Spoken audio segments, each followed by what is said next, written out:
Welcome back to Mind Your Body and Soul. I am Joseph Ward. This is a special episode with a future and upcoming world-renowned artist, Hailey, hailing right here on the highest of 7 hills here in FAMU, Florida A&M University. And I'm excited to be here.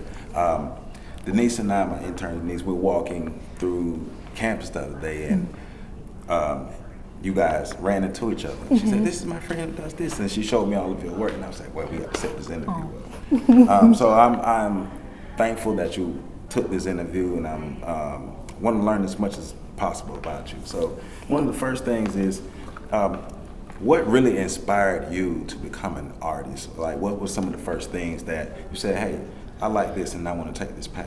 Gotcha. Well, thank you for having me. I think something like this is really cool, especially because I feel like our major and our overall arts department gets very overlooked on this campus and just, in general. So I really appreciate you having me. And I can't really pinpoint exactly what made me choose to do art. I just know that I've always wanted to help people, but I didn't want to have to pursue a route or obtain a degree in something like law, because at first I wanted to be a defense attorney, or I wanted to be a philanthropist. I always wanted to help people. That was the core of whatever I wanted to do. And I realized after going through a lot of hardships in my life, the thing that was there for me always was art. Always like expressing myself, like finding new ways to show my emotions in different visual aspects. And I just like my junior year of high school, I was like, okay, art is the thing I want to do. I don't care if everybody looks at me and laughs or people look down on me. I want to do this, and I feel like it's benefited me in a lot of ways, and it's also opened up opportunities for me to go ahead and start helping others. And I'm just at the beginning of my career. So that's amazing. So what was that thing that made that courage? Like, how did you get that courage? Because you're saying you're in these environments and I'm going to do this. So what was that switch that's like, you know what, I have the courage, I'm gonna move forward? Let me think. I think just applying to college. I think because when I applied to college, I kind of applied to different schools with different majors and was just seeing like, okay, like let me see if they'll accept me. And then like a couple different schools like Spelman, Clark Atlanta, mostly HBCUs, like accepted me all on my art and like my portfolio. And at this point I'm thinking, oh, I'm trash, like I'm just this type of thing. And then when I was accepted, I was like, okay, people see me, they see something in me, so I just gotta go further. And I would also say I've always had this this knack to prove myself to others, and that prove that I can like defy the odds, that type of thing. And I guess in some like twisted way, I'm like, okay, if people don't think I can make a career with art, well, I got to be the most successful artist in the world. That type. I don't know if that answers your question. No, it does, because you have to have that inner drive, that self-courage, especially like you're saying, to be an artist, because that's not something that we regularly are led to be, or we're inspired to be. Your parents want you to be lawyers, doctors, and it depends on your cultural background, but an artist, it is often overlooked. And so that's why we want to learn more about the arts, because these are the things that help sustain us. These are the things that help inspire us, to keep us going throughout the days, and not necessarily taking us away from our everyday life, but it can add to our everyday life as well. Exactly. And so you have a style called mixed media. Could you explain to us what mixed media is and how you came up with that? Well, mixed media is more so like the type of art it is, like the tools or the paint, like whatever you're using. And if we're gonna be completely honest, I was kind of forced into it. And kind of like relaying back to like art kind of being looked down upon.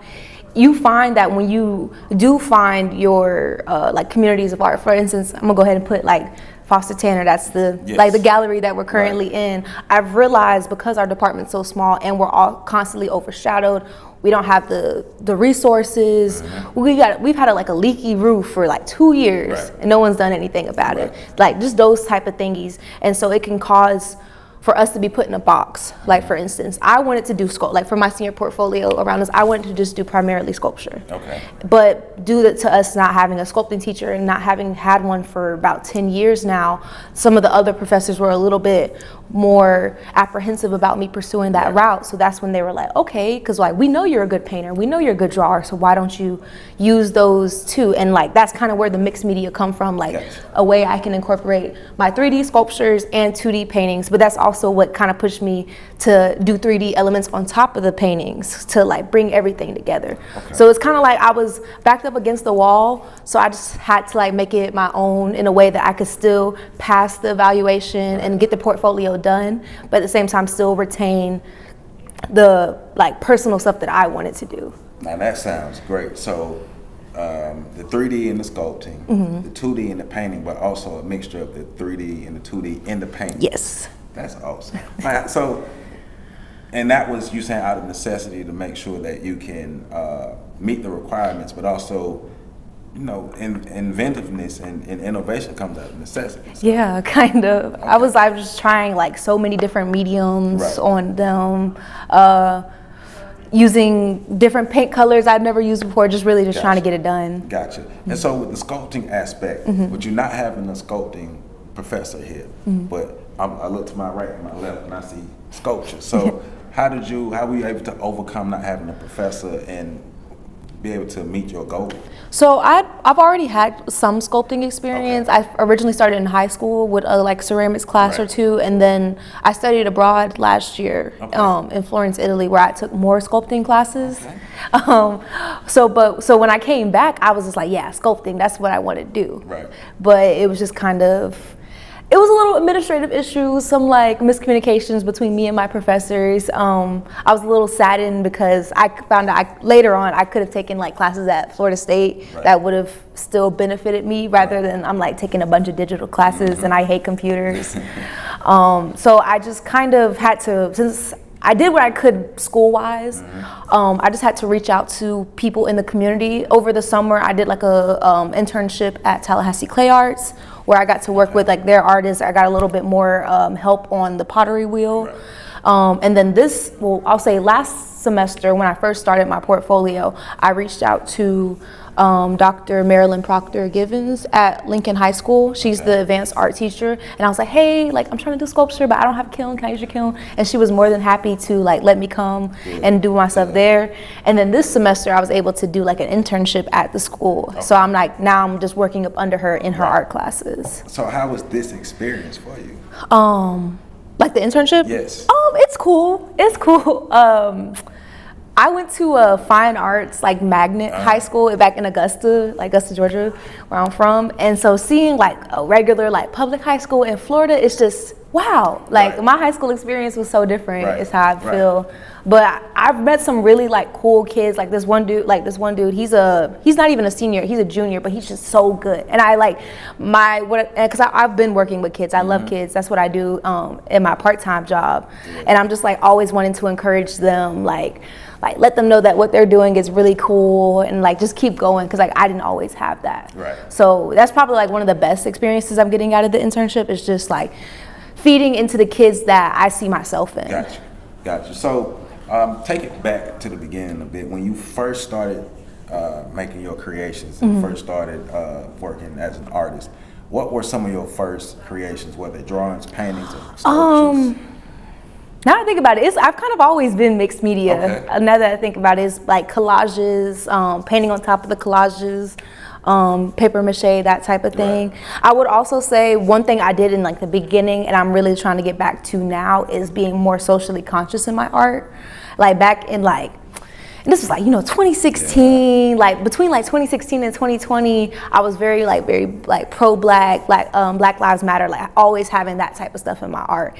And I would always get like negative feedback from that, just being in the area that I'm in, and even like from other Black people who weren't willing to have those conversations. So it's just like, okay, I got to figure out a way to not be so explicit with my message, like be very symbolic and like allegorical, I guess, that type of thing. So since coming to college, I will say, and that added another struggle in itself, because when you come like your art major, most of your time you're spending just doing class assignments. And even though some class assignments let you have some creative freedom, it's hard balancing your class assignments and then doing your own personal art. Find your own time. Yeah, that type of thing. And that's when we get to our senior portfolio, is when like your first test of, okay, you're not getting any class assignments, come up with your own body of work by yourself and just do what we've taught you to come up with that body of work. It's hard.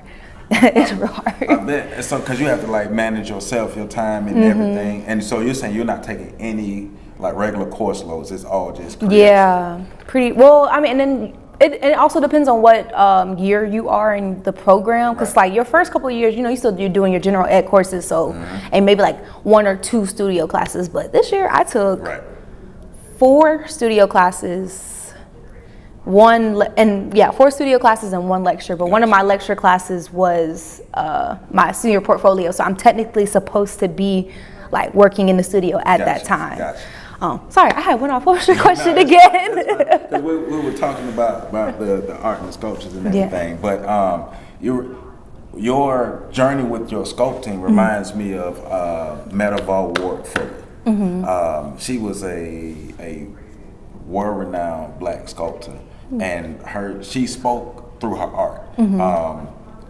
It was a lot about the struggle that black people had, a lot about self-expression and all these things. But check her out, Metaval Ward Fuller, because she was amazing. I was telling Denise about that the other day when she was first telling me about you. So yeah, check her out, because I think you and her will have a lot in common with your art.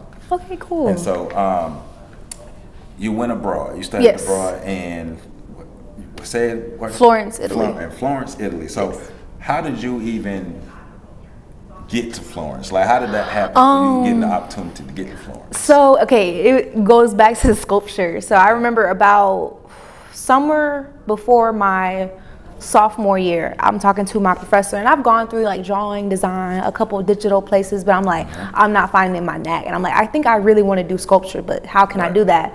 And at first he was like, you know, you could take classes at FSU, but he kind of made it seem like, or you can study abroad. And that's something I've never traveled. Like at that point I had never been on a plane. So I was like, okay, yeah, travel, let's do it.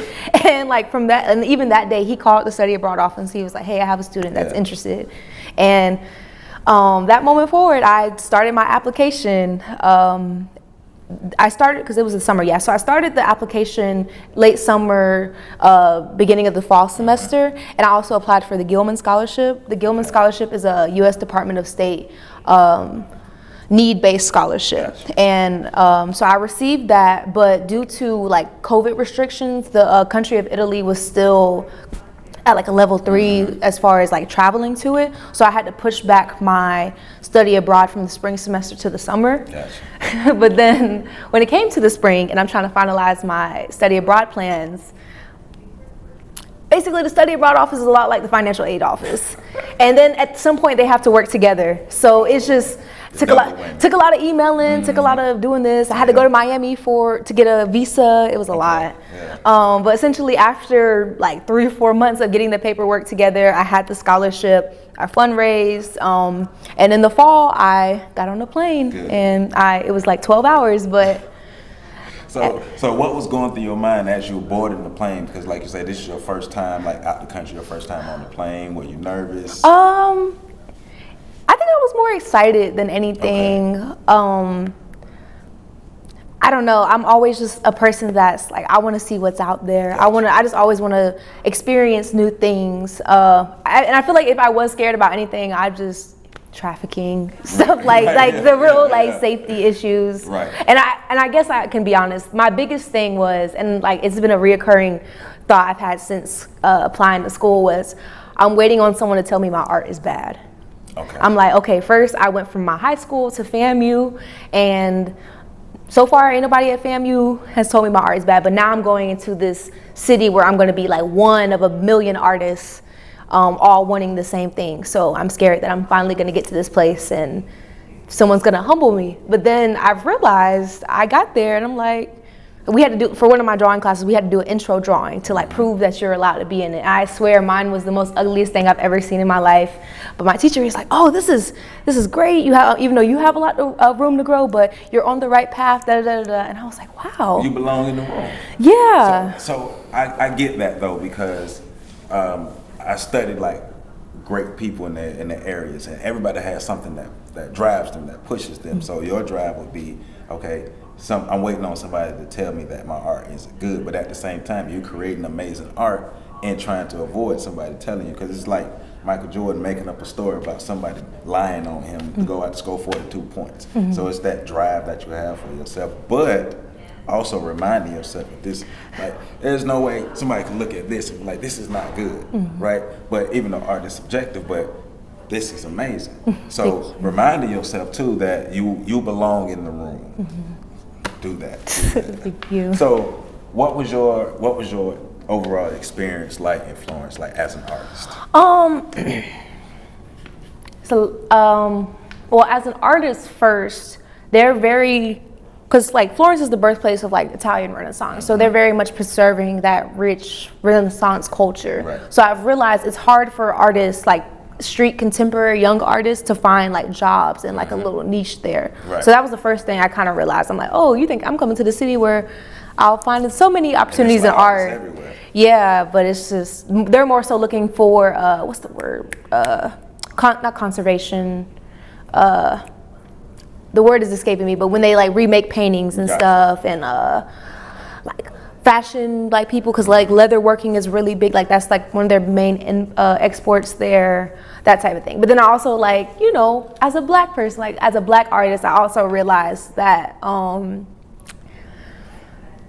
there's not a lot of, how should I say this, they're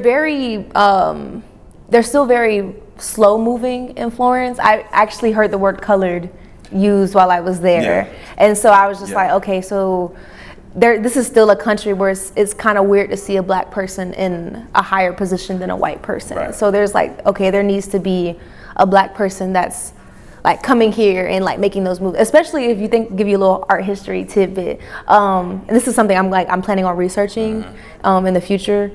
A lot of black artists, especially a lot of black women artists, who, you know, weren't getting the proper appreciation training here in the U.S. A lot of them traveled to Europe, to like France and Italy and that type of stuff, where they were like beloved, like not even just visual artists, like all types of black, because like Josephine Baker, that type of thing. And I just think it's so crazy that like we have these black people who were phenomenal in the U.S., but they weren't, you know, racism, so they had to move somewhere else. But then in these countries, there's not, like, where are these monuments at about these people who they came over here and shared their information with y'all, that type of thing. So that's actually a research thing I'm like working on, getting like some type of, this is like for my Fulbright, getting some type, either whether like murals or sculptures that's kind of showing the black artists that traveled to these countries, but that's a whole nother thing. But you're right about that, because you bring to mind Jimi Hendrix didn't get love till he went over. But there's a lot of black artists, black thinkers, black writers, black musicians who went to Europe and they got the recognition they needed. When they came home, they were still in America, especially at the time when racism was at its height. All right, so that was the artistic impact. So what about the social, the personal impact? People in Italy stare a lot, and I still don't even know to this day if it's racial or not, because I had this one friend, she's white, but she had like a lot of tattoos, crazy hair, so like she got stares too. So I just didn't know if they're out of the ordinary, maybe. Also realized that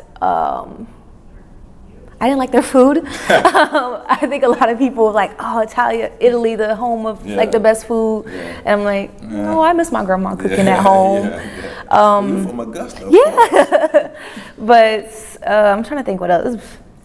Because I tell people, like, overall it was like a really great experience, because I want more people to study abroad, especially like our black people, our black men, because I never saw I only met one like black student who was studying abroad, and I'm like, y'all need to be out there, y'all deserve to see the world, because like them kids from FSU, them big schools where they send hundreds of people, they going and they're on vacation. Right. You know, like me, I was grinding. But that's just my personality. Right. But I'm like learning about the culture. I'm trying to learn the language, this type of thing. They off having fun. Yeah, so I'm just like, I need my Black people out here. So I try to make it seem like my experience overall was really grand. But there were a couple times where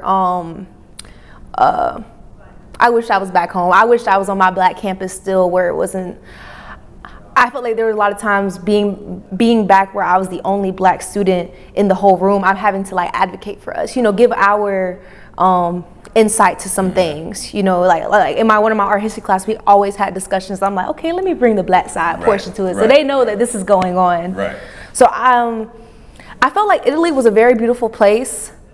And it is very artistic, but as far as like growing as an artist, especially like the type of art that I want to do, I don't think it was the best place for me. Gotcha. I think I was there at the appropriate amount of time that I was to meet the people I did and learn the things that I did. And I wouldn't even mind like going back and visiting, but I want to like travel other places Gotcha. to see that type of thing. Gotcha. So you feel like it didn't necessarily help you as in the artistic side, but more of the social network and business side of it. Kind of, yeah. Of course, I learned like some artistic techniques, but like overall, I was just like a little underwhelmed with like at least the class workload of it, and then that caused the whole discussion in my head because I'm like, okay, is that just FAMU or is that just like HBCU curriculum? Like, where is it? I guess all these experiences and these exchanges just want me to experience more to see. I'm like, okay, let me go to another country, see if it's the same for this country and that type of thing.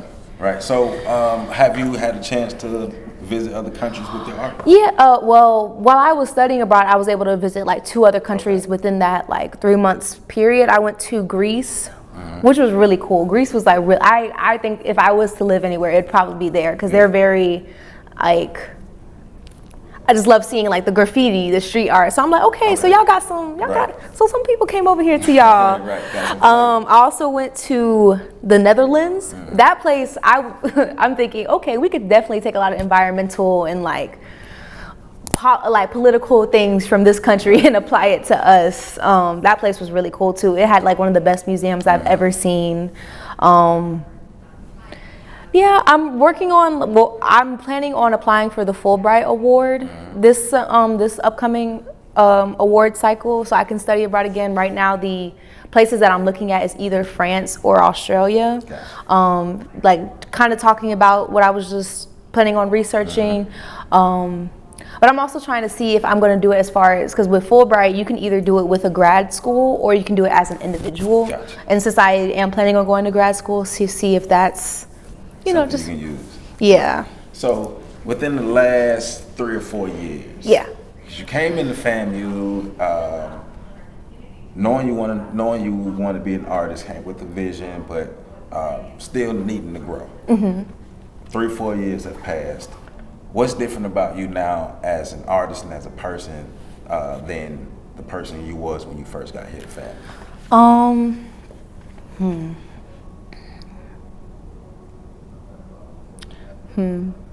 I say emphasis on try. I try not to beat myself up so much. Especially one for the type of art I create, and then how much time I spent on art. Because like the professor you met earlier, they gonna tell us that we should be working on art 7 hours out the day, every day.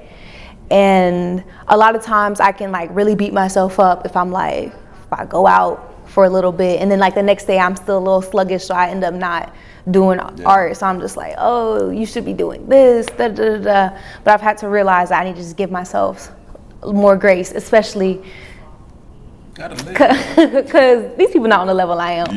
Like, hate to say it like that, but you got to toot your own horn. Yeah, it's getting better now, but when I originally came into this department, I was the only fine arts major. Okay. And like at least for that year, for like the 2020 like school year, I was the only freshman art major. Like I've seen other art majors in like upper class, and I knew like graphic design majors, but I didn't know any other like freshman fine arts majors. And even though it was still COVID, I just reaching out to people, be like, hey, like I'm still trying to like get a hold of the department.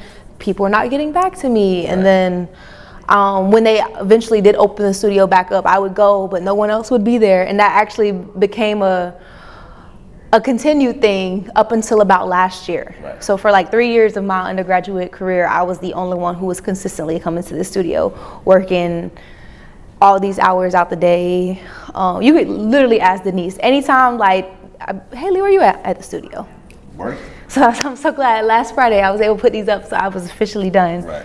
I would also say, I think I found my style. That was one of the things. Good. I came in, I'm like, I don't know what my style is. I know I like this more than this, and I would rather do this than this, but I couldn't ever find like a concrete style. And I feel like a lot of people put that emphasis on artists, one, for all their work to look alike, to produce the same type of work, that thing. And I feel like that can be very overwhelming, especially for an up and coming artist, because you might, for instance, when I was doing like the mixed media stuff, I found like a new way of doing something I'd never done before. And had I not been, I would have never came across that.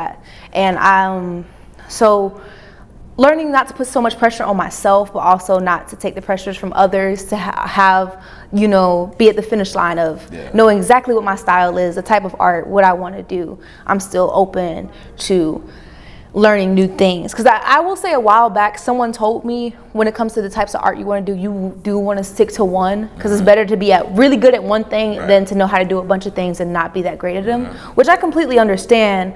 But I also feel like if it's a situation like I'm in now, where my professors, they couldn't really help me with my sculpture, but had one of them had a little bit of the sculpting experience, could they had been a little bit more helpful with myself? Because it was kind of like, was brushed off immediately. And I feel like that's one damaging to a person as an artist, and then just as a young person, you know, especially like my professors, I really look up to them. Like, especially one, he's frat, and I'm just like, I really look up to him, and I know they're not gonna tell me like, oh, you're great, because I'm not gonna approve for that.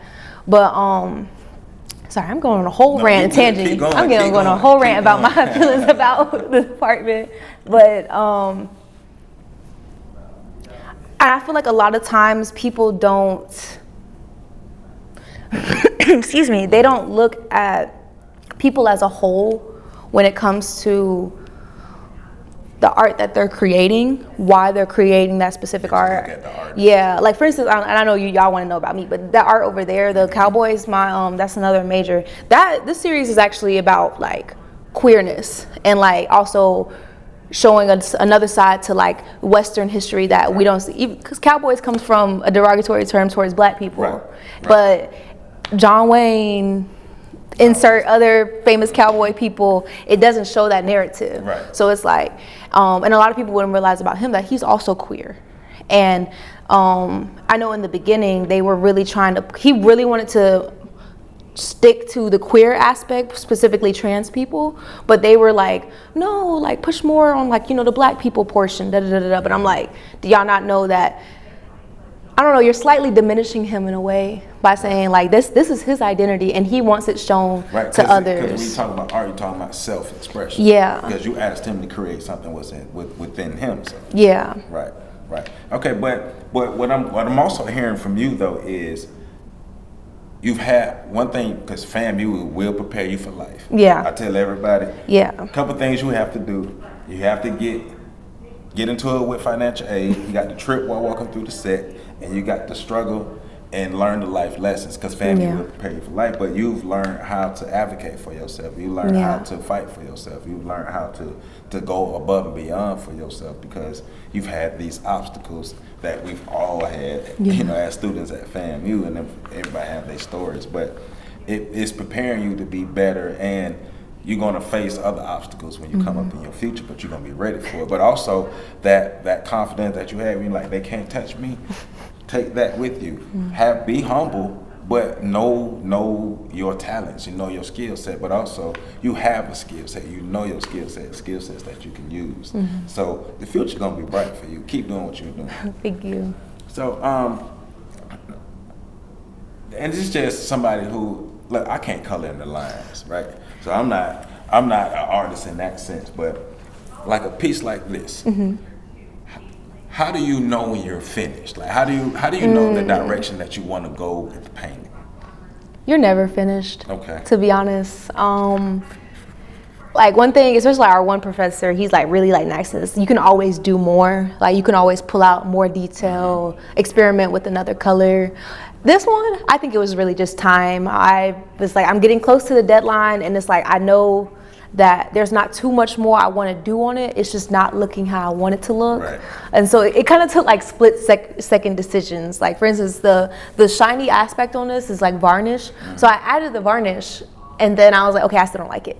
So the part up top with the 3D element, I was just like, okay, you know what? I'm gonna just throw some white on there and see how it look. And then it kind of turned out how I was trying to envision it. Right. So I was like, okay, this is it. I'm done. I ain't touching it no more. Gotcha.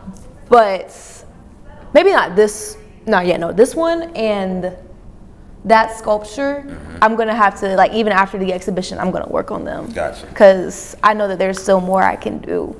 Yeah. So and that's what I was thinking as well. Like as an artist, you're looking at it in a different light than what we're looking at, because this is your creation, your baby. So you looking at, like, you're breaking it down. We looking at, oh man, that's some of the best things I've ever seen. Nah, but I love that. So so you mentioned the exhibition a couple of times. When is the exhibition? The exhibition is this Thursday. This Thursday. Yes. Okay. And what's the date for that? April 4th. Yeah, April 4th. Right. So Thursday, April 4th, it opens, and it runs from. We'll put the flights, but it runs through I think through mid-April or something. Yes. So it'll run to April 26th. Okay. But I do know that our professor, she's doing like a special opening around graduation. So the Friday before graduation, the artwork will still be up. Okay. So that people who are coming into town for that, especially because the days are so close, they can just come in and view it then. Right. So Yeah. so y'all have to come to Foster Tanner and check out the exhibition. Hey, Doug, I mean, come on, bro. Who, like, you all, and we're gonna show you everything, but you all can't see it all now, but sculptures and paintings, like to the left and to the right of us, and it's amazing artwork. I do podcasts, and I'm an author and stuff, so my creativity comes out. I talk. I get paid to talk. That's what I do. So when I'm sitting down and I'm creating something in my mind, I'm just putting together what I want to say, how I want to say it. But like in your mind as an artist, like how do you even begin to conceptualize where you want to start with the piece? So I'm probably the worst artist to ask, because the pros, they gonna tell you that you need to plan everything out to a T, like sketch the male color. But me, first, I don't like sketching unless I'm like doing practicing. When it comes to like planning something for artwork, I like to write it out, maybe do like a little icon or something. And I don't know, this is gonna sound so cliche. I like for stuff to come to me. Like for instance, that painting right there, the big tree woman, I knew that the tree was gonna be like the main, like the woman in the body in the tree, that was gonna be the main for it. But the branches and the background, that all came like out of nowhere, because I was basically like, how can I, like the brush strokes that I've already used, how can I implement this into the background and like using the similar colors? And also, how can I do it really fast? Because I was like running out of time. So that's when I picked up a brush, did like the brush technique on the leaves. And then I'm like, okay, this is coming out. This is coming out now. It's I don't know. It's kind of like I do one thing and I see something out of it. I'm like, okay, I can. It's kind of like you got to see something and you can just like work towards that. Like once I put the leaves in, I was like, okay, bet. All I got to do is draw some branches in. And then even like the sunset background. I think I was mixing like two different colors of yellow and like accidentally mixed like some purple, and it gave like, okay, that looks like a sunset, and I went with it. Sometimes it could be something as out of nowhere as that, or it could be something like planned to a T. Like this one was probably the most planned out one, mostly because it was my last one. So I already knew it was going to be a woman underwater. I knew that the water was going to go from blue to green. I knew her body was going to be red and her hair was going to be like orangey red. But when it came to like the specific details into the skin and the colors I used, it's more so like in the moment, like, okay, I like how this green looks on here. Let me put it on this side of the canvas too, so it carries, it has balance on both sides, that type of thing. You like learn a lot of design like elements and principles. Like that's like the first thing you learn as a major. And like I've realized when you are put into that mode where you're like, okay, just create something, you're kind of mentally like automatically just what's the word? Subconsciously, that's the word. Subconsciously, like applying those techniques to it. Gotcha. It's a science to it, and but it comes easy and it comes natural to you because this is what you do, and it's just so like just muscle memory and mental. Yeah. So that's amazing. So 2 questions. Yeah.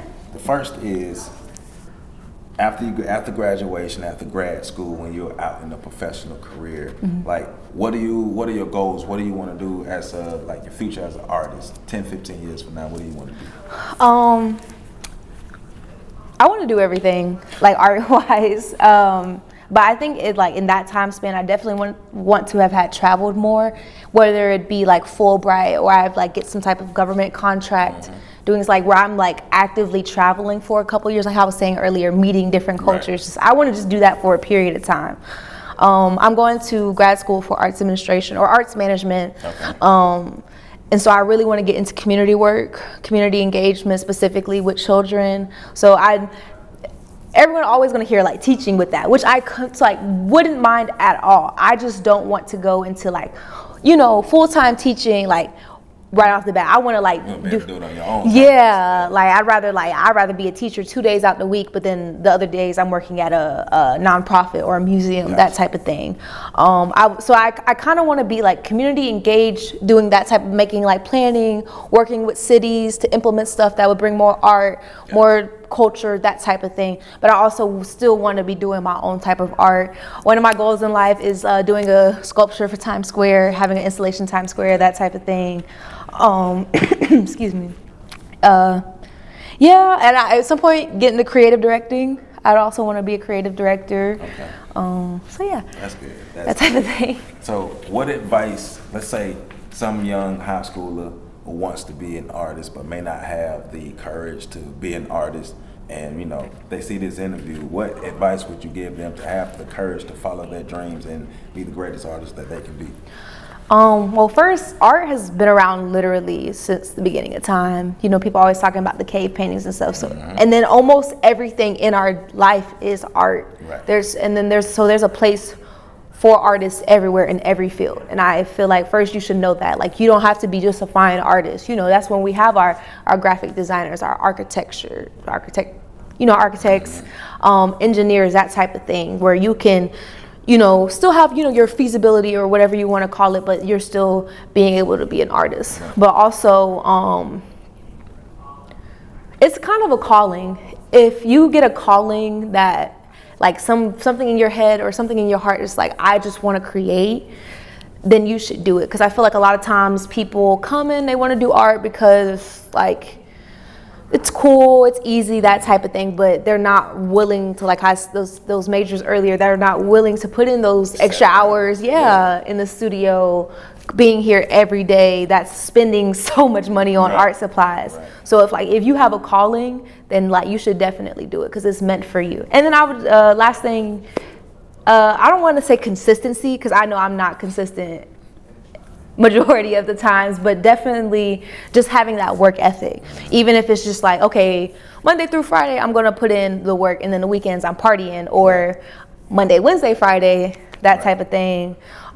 Finding a schedule for yourself. But also just be open to learning new things, even if you've been using pencil and graphite your whole life, don't be afraid to pick up a paintbrush or even printmaking. You never know where you, for instance, people are always telling me I should just stick to drawing because I'm a really good drawer. If you look at my graphite sketches, they're really good, but I just know that's not for me. I hate graphite. It get on my hands. It's dirty. That's just an aspect of what you do. Yeah. So, yeah, I would say that. And then just keep, just be an artist. I know, a lot of times, people, this is where I keep, beating the dead horse. People are going to constantly, look down on you. Even to this day, I've been on FAMU campus 4 years. I still tell people I'm an art major, and they're like, we have art here? What do you plan to do with that? Yeah. That type of thing. Yeah. It does take a little bit of resilience to get questions like that consistently, hear from your parents that oh, so you're still doing the art thing, those types of things. And you just got to shut out the noise. I know for me, even on my worst day, if I just paint for 30 minutes to an hour, all that like pain and aggression that I was feeling is just washed away. And even times where when I was working on this portfolio and like my professors, they weren't giving me enough to like you need to work on this, but I'm like, what do I need to work on? It just takes a moment to like remember who I'm really doing this for. Right. Yeah. Now, I appreciate all of the insight, all of the learning about you as a person, but also learning about you as an artist, because that's where the art comes from. It comes from what's within you, your experiences, and just how you see the world. And I think artists are unique, but artists are needed because you all give us a chance to see the world a different way. I really love comedians because they will see it and say it. You will see it and create it. Yeah. And it's needed. Keep doing what you're doing. And I say this too. You have no idea how many people you are inspiring. So make sure you just can keep the passion, keep the consistency. I know, but keep that work ethic and keep doing what you're doing and keep challenging yourself. And then remember, I know you stated earlier that you're waiting on somebody to tell you that your drawing isn't good, but it's that thing that's driving you. But at the same time, you're good. Yeah. So keep doing what you're doing because we need more artists out. We need more black artists, especially ones who will help to tell our story through their expressions. And Hailey does. So if you didn't know, now you know. One of future world-renowned artist, hailing from Florida A&M University. I told you first. So I appreciate your time, and we'll see you all next time.